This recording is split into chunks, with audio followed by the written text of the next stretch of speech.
Some guy did this long tome about how AEW is just hitting on all cylinders and he's all excited and everything. That. That's a lot to say. And, you know, I'm happy for that guy. Like, I legitimately am happy for him. But I'm also not sure what show everybody's watching. Tell them that they're paid by a con. We went to AEW Collision in Kent, Washington. Nothing was announced until after 9 p.m. the night before in Seattle. Yeah. They could do better. They could do better. I enjoyed Collision The live. actual show was super fun to go to. Yeah, the shows are always better live. I wasn't sitting with you guys. I was You had much better seats than us.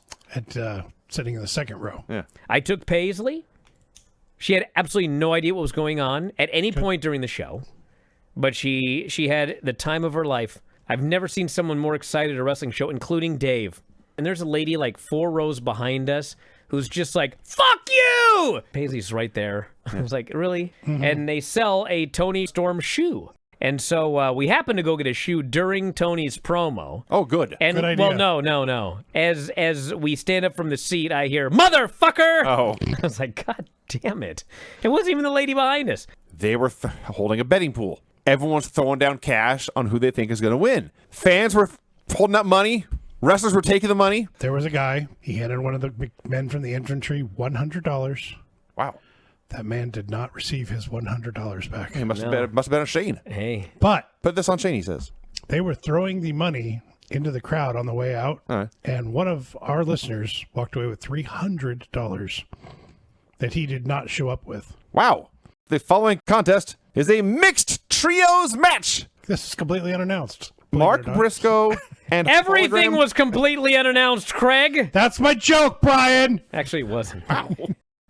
It's not the end of the world. But Who you the can see it fuck from do there. they bring out? Kota Ibushi. Excuse me? Kota Ibushi. Dakota Kai? No, Kota Ibushi. Kota Ibushi? Yes. He came back in Kent and The for Golden 1,800 Star, people. yes. He is buried 6 feet under by John Cena. I can't believe how hard they're going on this. It's like astonishing. Many callbacks to the pipe bomb promo. Oh, which this they, whole thing was a callback. which they pointed out was 14 years ago. Yes, I believe Punk put Cena through a table, made him lay there for 12 minutes the first time. After a match with Ron Killings. He gives a shout out to Claudio Castagnoli, Nick Nemeth, and Matt Cardona, Okay, stop right there. but not Colt Cabana. They did not mention Colt Cabana. And honestly, people, I thought made a bigger deal out of it than it actually was. Like, the big deal was he mentioned 3 guys who used to work here, now work other places. So what? It's not like they've never met. They've talked. Cody's whole gimmick is that he did AEW. They reference it all the time. So I don't know what the big deal was, honestly. This actually was very much like the pipe bomb because the pipe bomb promo was supposed to be a heel promo, but of course all the audience thought it was a babyface promo. I think this was supposed to be a heel promo, but everybody cheered John Cena. Yeah. Look, we got a special guest in studio. Can you believe that? How you doing, Aubrey? I'm doing great. Happy to Yes. be here. I didn't have to get on a plane at 6 a.m., so pretty great. This is AEW referee Aubrey. We just introduced her as Aubrey, but that's actually who it is. You're here in town because there's a show tomorrow. Yes, there's a show at the Show Air Center in Kent, Washington. We're doing Dynamite and Collision. You do oyster farming, yes? I literally had a bet with someone like, how soon is oyster farming going to come up on this? If you did not hear, our YouTube page was hacked today. Woke up this morning and Elon Musk was plugging the Cybertruck. Like, somebody's theory was that crypto bros hijacked your page and they want you to pay a ransom to get the YouTube page back. Yeah. Can you imagine? I heard that. I was thinking, have you seen like the free YouTube chat? Like, Who'd pay for that? if you guys pay me, I might take it back, but I'm certainly not paying you for it. But the question was, have you ever had a great surprise party? Oh, Lance Evers? I know that guy. Okay. I've never had one, he says. But party is not a word that comes to mind much when my name is mentioned. This is Lance Storm. Yeah. Yeah. Even when he's saying he doesn't like to party, he says it in the most boring manner possible. Wow. Jacob Fatu versus Alex Hammerstone. Corner head to belly punches and kick while down. Corner head bank on hornbuckle. Over. That's bad already. I'm trying to read this. Drop drop or a twirl back. Open up shop. Twirl backhand? This is quite a match. Now, Granny, Aubrey here, she's an actual wrestling referee. Correct. Yes. Do you have any questions for an actual pro wrestling referee? Do you sometimes have a favorite that you would like to count number 3 faster than the rest? Another excellent question. Are you an honest referee? Okay, let me. Okay, No. The question isn't, are you honest? Right, it's do the you have- question is, would you prefer sometimes? Right. Although you still do your job professional. There are times where I may be internally rooting for somebody, but it will never compromise the job that I do. Good answer. Have you ever got knocked out? Oh yeah, big time.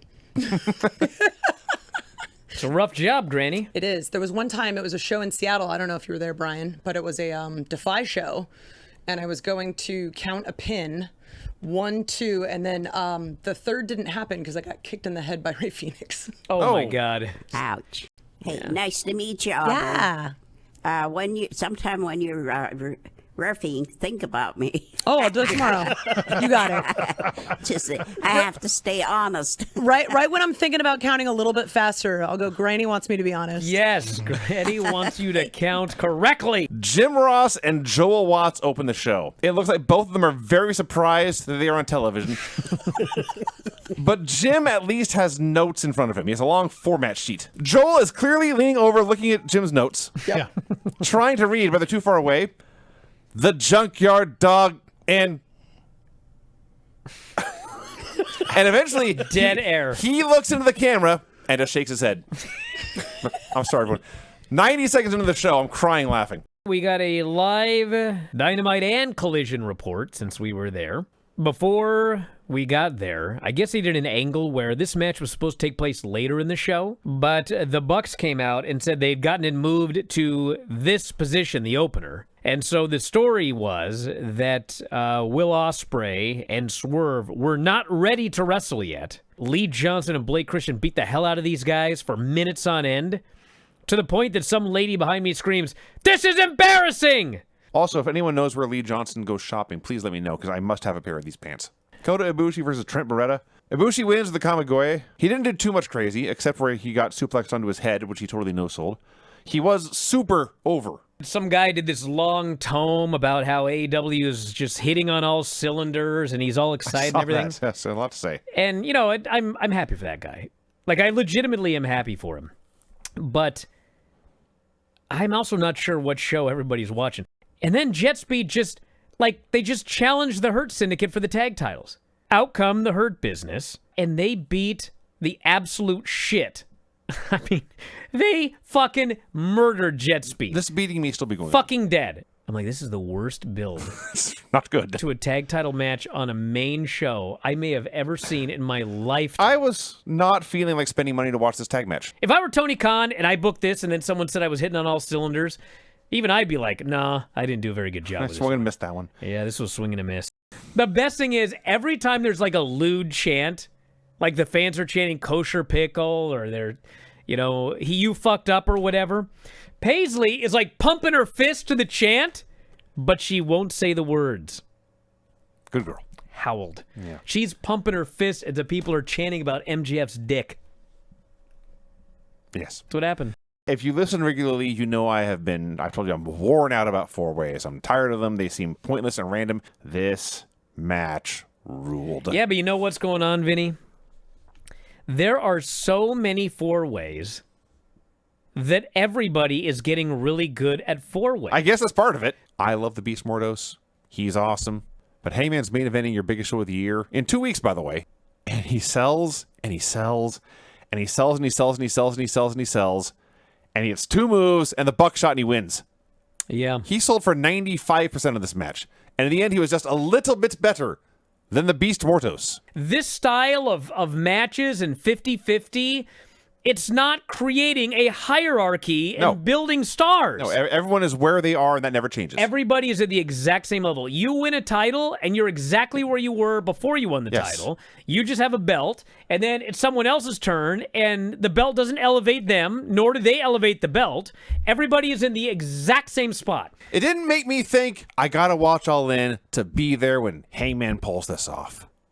which is what, forget business, as a fan, I want to anticipate this kind of thing. And I'm not right now. Tony's doing this promo here. I'm not just the motherfucker, I'm the motherfucking motherfucker.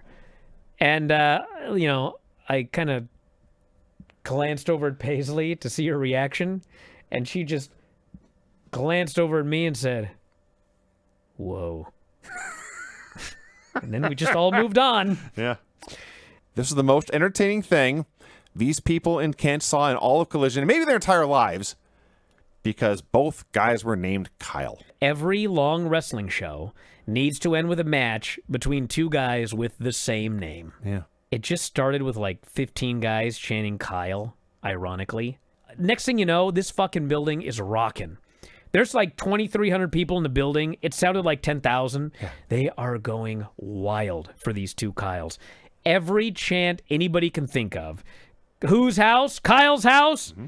Kyle shit! Yeah. For cowboy shit. Yeah. Anything they can think of. Scissor me Kyle. Scissor me Kyle, yeah. Which, we by the way, Kyle people. I should point out. Holy Kyle. We Kyle people was a great one. That was yes. Tremendous. Out comes Max Caster. Who will dare challenge me? And son of a bitch, Bryan Danielson came out. And he gets in the ring. The only physical thing he did, Adam Cole super kicks Max Caster. And Bryan just puts him straight in the label lock. And even that, by the way, it looked like it was a bit of a struggle. On the screen, white letters, just like John Cena's entrance, except it says, Kyle Danielson.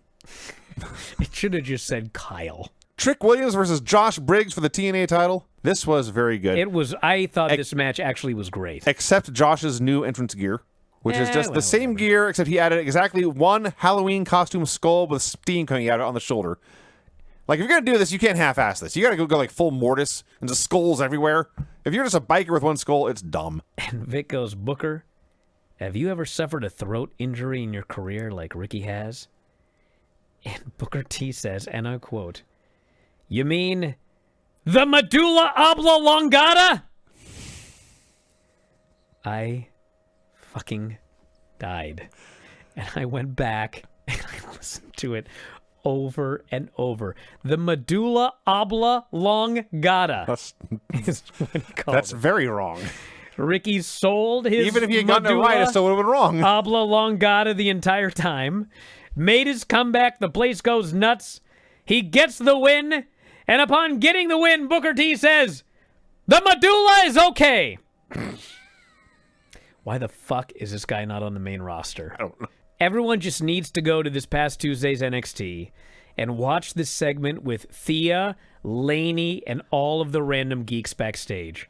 It is the bottom of the barrel, god-awful, fucking worst of NXT, all in one brutal fucking segment. I don't know who's in charge of putting these graphics together, but why are you photoshopping all this body hair onto these guys? Wesley looks like a goddamn Wookiee. I don't get it. Do you know how much work they put into? Are you sure it's body hair? Or fungus. So I hope it's hair. Or leeches or something crawling all over them.